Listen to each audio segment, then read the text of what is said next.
दर्शकबिन पवित्र गार्डनमा फेरि हजुरहरुलाई एकदम स्वागत छ।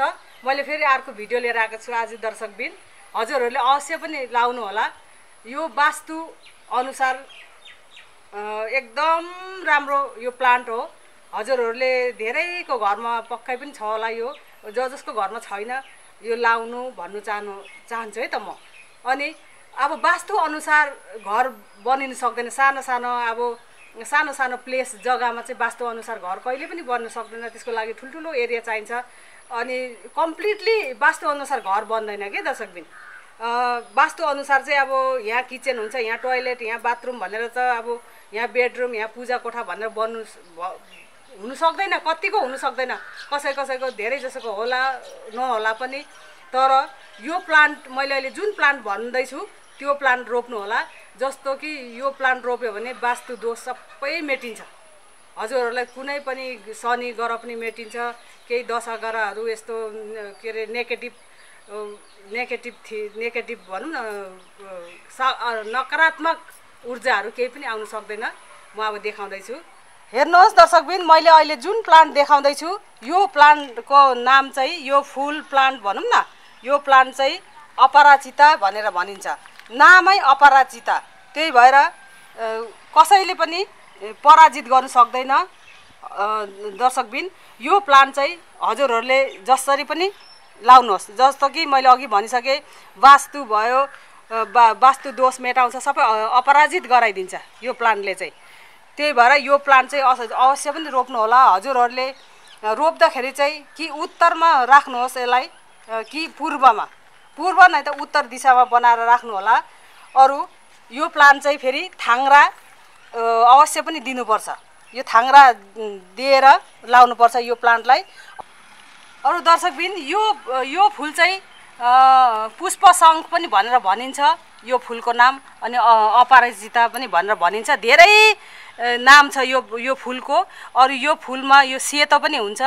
अनि नीलो कलरको मैले दुई कलरको मात्रै देखेको छु। यस्तो सेतो कलरको हुन्छ, अरू नीलो कलरको हुन्छ। अरू भनिन्छ नि बिहान उठेर हातमुख धुलाइवरी पूजा गर्ने बेलामा यो बोटलाई ढोक्यो भने एकदम राम्रो हुन्छ भनेर भनिन्छ। अनि हामीलाई एयर प्युरिफाई एकदम घरको लागि वातावरण पनि एकदम राम्रो गर्छ दर्शकबिन यो अपराजिता लायो भने। अनि यो चाहिँ फेरि कटिङबाट नि सार्न सकिन्छ। अनि यसरी यो यस्तो भएर चाहिँ यसको बिउ निस्किन्छ। यसरी बिउ निस्किन्छ। बिउबाट नि सार्नु सक्नुहुन्छ हजुरहरूले। अनि कटिङबाट नि सार्नु सक्नुहुन्छ है त। अनि हजुरहरूले यस्तो छिप्पिन्छ। यसरी छिप्पिएर चाहिँ बिउबाट नि सार्नु सक्नुहुन्छ हजुरहरूले। अनि फिलहाल मैले अहिले चाहिँ यो प्लान्ट चाहिँ मैले बोरामा रोपेको छु दर्शकबिन। अनि हजुरहरूले रोप्नु भयो भने चाहिँ 12 इन्च गमलामा रोप्नु होला। अनि एकदम राम्रो हुनेछ। अनि थाङ्रा लाग्छ। अनि हजुरहरूलाई धेरै फुल फुलाउनको लागि के गर्नुपर्छ भने यो हेर्नुहोस् त, यो धेरै यस्तो तान्द्राङ र तुन्द्रुङ यसरी धेरै लहरा भएर जान्छ। हजुरहरूसित धेरै ठाउँ छ भने त यसलाई जति थाङ्रा दिँदै अब यस्तो मोस स्टिकहरू लाउँदै दियो भने त्यति राम्रो हुन्छ। तर अब जग्गा कम्ती छ भने चाहिँ यस्तै गरेर कटिङ गरिदिनु होला। यसरी नै यस्तै गरेर कटिङ गरिदिनुहोस्। अनि फुल किन खिलेन भनेर फुल हजुरको अब यस्तो अपरिचित फुल फुलेन भने पनि यसरी यो उम्रेको यस्तो यो फलेको यो सिडहरू हुन्छ नि, यसलाई यसरी निकालिदिनुहोस्। किनभने यो फुल फुल्ने पावर जति यो सबै यसले लान्छ। यो अब यसमा गेडा पस्नु पर्यो नि त। यसले गर्दाखेरि चाहिँ फुल फुल्दैन। अनि यो धेरै नै यसरी लहरा गयो भने पनि नि फुल फुल्दैन। त्यस कारणले चाहिँ धेरै लहरा जानु भन्दाखेरि चाहिँ यसरी नै कटिङ गरिदिनु होला। यसरी नै। अनि हजुरहरूमा एकदम पर्याप्त मात्रामा यसरी फुल राख्नेछ। अरू यो प्लान्टले फेरि पानीको कुरा गर्दाखेरि पानी धेर भयो भने मर्छ है त। अनि यो प्लान्टलाई फेरि 5 देखि 6 घन्टा एकदम घाम चाहिन्छ। आउटडोर प्लान्ट हो। 5 देखि 6 घन्टा चाहिँ एकदम फुल्नुको लागि चाहिँ घाम चाहिन्छ है त दर्शकबिन। अनि अरू यसमा के दिनु भन्दाखेरि चाहिँ वेल ड्रेन हुनुको लागि चाहिँ बल्लो हाल्नुपर्छ। हामीले मलको कुरा गर्दाखेरि बल्लो हाल्नुपर्छ, माटो राख्नुपर्छ। त्यहाँबाट हामीले मल यो 3 आइटम भयो भने हामीलाई प्रशस्त मात्रामा यो फुलिराख्छ। अनि हामीले यो फुल फुल्ने सिजन कहिले हो भन्नुहुन्छ होला हजुरहरूले। फुल फुल्दाखेरि मार्चदेखि यो गर्मीभरि नै यो फुल फुल्छ। अनि जाडो लागेपछि डोर्मेसीमा जान्छ, त्यति ग्रोथ गर्दैन। यो अहिले जति गर्मी हुन्छ त्यति नै ग्रोथ भएर बस्ने गर्छ दर्शकबिन। यसरी नै धेरै धेरै धेरै धेरै भएको थियो, थाङ्रा नभएर मैले चाहिँ यसरी कटिङ गर्दै अनि यसरी नै यो चुडाउँदै यसरी चुडाउँदै फाल्दै राखेको दर्शकबिन। अनि हजुरहरूलाई जति चाहिन्छ त्यति मात्रै राख्नु होला यो बिउ चाहिँ, अरू नचाहिँदाखेरि यसरी टिपेर गरिदिनुहोस्। अनि फेरि त्यसपछि यो फुललाई पनि फुलिसकेको फुललाई पनि यस्तै गरेर चुडाइदिनु भयो भने यो सिबी भनौँ न, सिबी यसको बिउ लाग्नु पाइँदैन। अनि त्यस कारणले फुलिबस्छ, यो गर्मीभरि नै फुल्छ। अनि हजुर मसित चाहिँ अहिले यो व्हाइट कलरको मात्रै छ दर्शकबिन। यसको निलो कलरमा हुन्छ, धेरै मात्रामा निलो फुल चाहिँ पाइँदैन। त्यस कारणले चाहिँ हजुरसित छ भने अवश्य पनि ब्लू कलरको निलो कलरको लाउनु होला, एकदम राम्रो हुनेछ। अनि यसै गरी नै मैले अहिले हजुरसित गफ गर्दा गर्दै यसै गरेर कटिङ पनि गर्नेछु। यस्तै गरेर कटिङ गरिदिनु होला यसरी नै।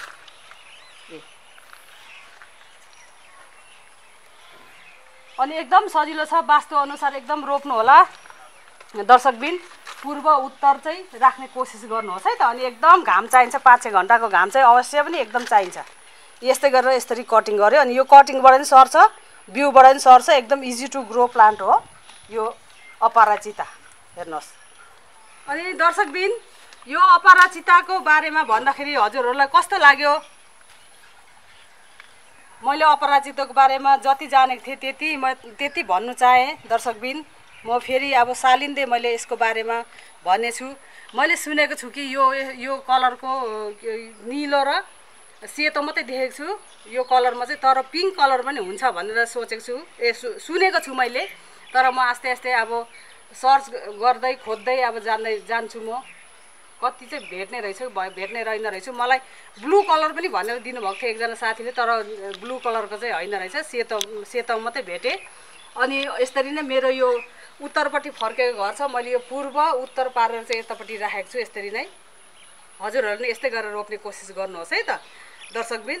अनि जति पनि नकारात्मक चिजहरू हामी माथि दशा गर के सबै केही पनि लाग्दैन। यो प्लान्ट छ भने यो प्लान्टले सबै अपराजिता सबैलाई नकारात्मक ऊर्जाहरूलाई सबैलाई अपराजिता गरेर हराएर जान्छ। त्यही भएर यसको नाम अपराजिता हो। अनि मेरो सल्लाह सुझाव हजुरहरूलाई कस्तो लाग्यो दर्शकबिन? पवित्र दिदीको मलाई कमेन्ट लेखी पठाउनु होला। मन पर्यो भने लाइक पनि दिनुहोस्। अनि सबै साथीभाइहरूले रोप्नुहोस् भन्नु चाहन्छु, त्यसको लागि हजुरहरूले सेयर गरिदिनु होला पक्कै पनि।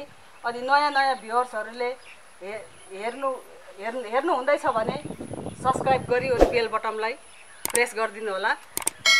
प्रेस गऱ्यो भने मेरो भिडियो हजुरहरू सामु अटोमेटिकली अपडेट भएर आउनेछ। अनि हजुरहरूले सब्सक्राइब यसो मलाई एक्साइटेड गर्नुभयो भने त म त एक्साइटमेन्ट भएर चाहिँ मैले हजुरहरूलाई देखाउनु इच्छुक हुन्छु। र मैले नयाँ जति यो मेरो प्रोजेक्ट त भनौँ एउटा होइन, यो चिज एउटा जे भन्दा मैले एउटा आइटेम हो नि त, प्रोजेक्ट हो नि त। त्यसका लागि म भन्नु सक्नु पाम, मलाई हौसला दिनुहोस्। मलाई खुसी हुन्छ हजुरहरूले हौसला दिनुभयो भने। त्यसैको लागि म यही समाप्त गर्नु चाहन्छु। मेरो भिडियो हेरिदिनु भएकोमा एकदम धन्यवाद। बाई बाई, टाटा भन्नु चाहन्छु। म नेक्स्ट भिडियोमा भेट्नेछु। Thank you.